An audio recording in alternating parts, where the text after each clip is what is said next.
Selamünaleyküm. Bugün Koreli arkadaşımla konuşurken benim şaşırdığım bilgilerden ve aynı zamanda onun da şaşırdığı bazı durumlar oldu. Onlardan bahsetmek istiyorum. Keyifli bir video olmasını ümit ediyorum. O zaman başlayalım. Konuşurken çağla mevsiminin geldiğinden ve çağla yiyeceğim için çok heyecanlı olduğumdan bahsediyordum. Sonra öylesine hani sohbet olsun diye sordum işte çağla meyvesini biliyor musun diye. Hiç de öyle değilmiş. Yani çağla meyvesini bilmiyormuş. Hatta ona bazı fotoğraflar gönderdim.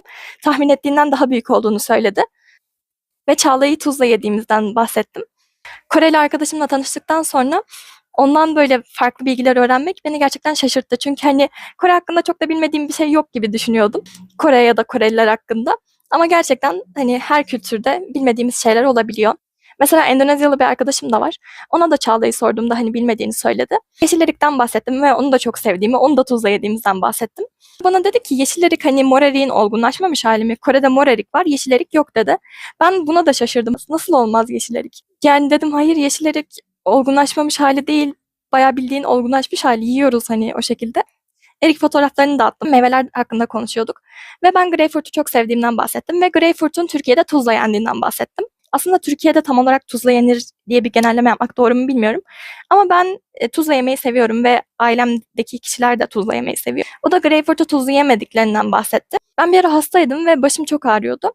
İşte annem o yüzden başıma patates sardı. O sırada arkadaşıma yazıyordum ve bunun komik bir şey olduğunu düşünerek ona yazdım. Hani Türkiye'de işte genel olarak yaşlı insanlar başları ağrıdığında başlarına patates sararlar falan diye söyledim. Tabii ki buna şaşırdı ve sen bir patates adam mı oldun diye sordu. Ama sonrasında da hani belki benzer bir yöntem olmayabilir ama elimi yaktığım zaman annem de bana çiğ patates koymuştu elime diye bahsetti. O tabii Türk kahvesini falan biliyor. Kalabalık aileler geldiğinde kahvenin cezve yerine tencereyle yapıldığından bahsettim. Ve çorba gibi mi yani dedi. Benim babamın ailesi eskiden çobanlık yapıyormuş. Ve bu vesileyle babam da belli bir süreye kadar çobanlık yapmış. Bundan bahsettiğimde dedi, ama gerçekten çok ilginç. Sanki filmlerdeki ve kitaplardaki gibi dedi. Ve o sırada işte yeni bir konu açıldı. İşte Simyacı kitabından konuşmaya başladık. O da okumuş, ben de okudum. İşte onun üzerine konuştuk. Güzeldi yani. Ben zeytini çok sevdiğimden bahsettim. Ona da zeytini biliyor musun diye sordum. O da evet biliyorum hani siyah zeytin pizzanın üstünde ya da yiyeceklerin içerisinde kullanılıyor dedi. Farklı renklerinin de olduğundan bahsettim. O da bunu ilginç buldu. Kore'de sadece siyah zeytin olduğundan bahsetti. Pizzanın yanında turşu yediklerini söyledi. Ben de dedim hani pizzanın yanında turşu ne alaka? Ama kimçi değil. Bakın turşu dedi yani hani kimçi demedi.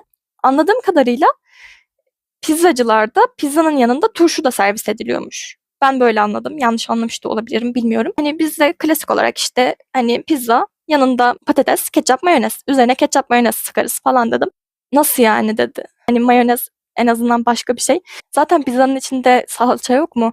Neden bir de ketçap sıkıyorsunuz üstüne? 2 kat salça, double salça dedi. Yani evet haklı. En şaşırdığım bu olabilir. Bir gün bana balon balığı çorbası içtiğinden bahsetti. Ben de dedim nasıl yani zehirli değil mi? Sonra açıkladı. Yani zehirli tabii ki balon balığı ama özel eğitim almış kişiler tarafından hazırlanıldığında ve dikkatli bir şekilde hazırlanıldığında zehirsiz bir şekilde servis edilebiliyormuş. Ve 20 yılda sadece 3 tane ölüm vakası olduğundan bahsetti. Ve balon balığı çorbasının çok güzel olduğunu, çok ferahlatıcı hissettirdiğini söyledi. Bilmiyorum, zehirli olduğu için önyargım var. Lisede felsefe dersleri yokmuş. Yani bizde de sadece 10. sınıfta vardı. Ama hani felsefe dersi önemli bir ders görülüyor. Yani düşünsenize yıllar boyunca gördüğümüz tarih dersinden 5 soru çıkıyor. Felsefe dersinden de 5 soru çıkıyor. Benim şaşırdığım bilgilerden bir tanesi de şu. E, kimçi buzdolabının olduğundan bahsettim. Ben de kimçi buzdolabı deyince hani küçük buzdolapları var ya acaba öyle bir şey mi diye düşündüm. Sonra internetten baktım. Öyle bir şey değil. Bildiğiniz aynı buzdolabı boyutunda bir tane daha buzdolabı var evde ve sadece kimçi için kullanılıyor. Sadece kimçi için çok büyük bir buzdolabının olmasına şaşırdım. Biz bir gün konuşurken dedi ki işte Yunan yoğurdu yedim falan dedi. Sonra ben de dedim ama hayır biz Yunan yoğurdu demiyoruz. Biz Türk yoğurdu diyoruz. Türklerin kırmızı çizgisi olarak. Yani tabii sadece böyle söylemedim. Açıkladım işte. Sonra o da dedi tamam bundan sonra Türk yoğurdu diyeceğim dedi. Ama aslında haksız da değil çünkü hep Kore'deki satılan ama haksız da değil yani çünkü Kore'deki satılan yoğurtların üstünde direkt ya da yurt dışında genel olarak satılan yoğurtların üstünde Grek yoğurt yani Yunan yoğurdu yazıyor. Onun aslında tatlı bir tadı olduğundan bahsetti ve çoğu yemeğin yanında yoğurt yeriz. Hatta yoğurttan işte tuzlu bir içecek yaparız falan dediğim zaman dedi hani nasıl yani yoğurt tatlı bir şey değil mi nasıl yapıyorsunuz diye. Ben yoğurdumuzun biraz daha böyle tuzlu olduğundan bahsettim. Yani tam olarak tuzu değil ama Yunan yoğurduna göre tuzlu sayılabilecek bir tadı vardır sanırım. Hiç Yunan yoğurdu yemedim. Bu şekilde. Ben daha önceden YouTube'da dolaşırken Kore'deki bir veterinerin kirpi ameliyat ettiğini görmüştüm ve hani ne alaka kirpi falan derken kirpinin evcil hayvan olarak Kore'de beslendiğini öğrenmiştim. Sordum. Arkadaşım da evet dedi. Hatta benim de bir kirpim vardı dedi. İşte kirpilerle iletişim kurmanın kedi ve köpeğe göre daha zor olduğundan bahsetti. Çünkü hani kirpi sonuçta.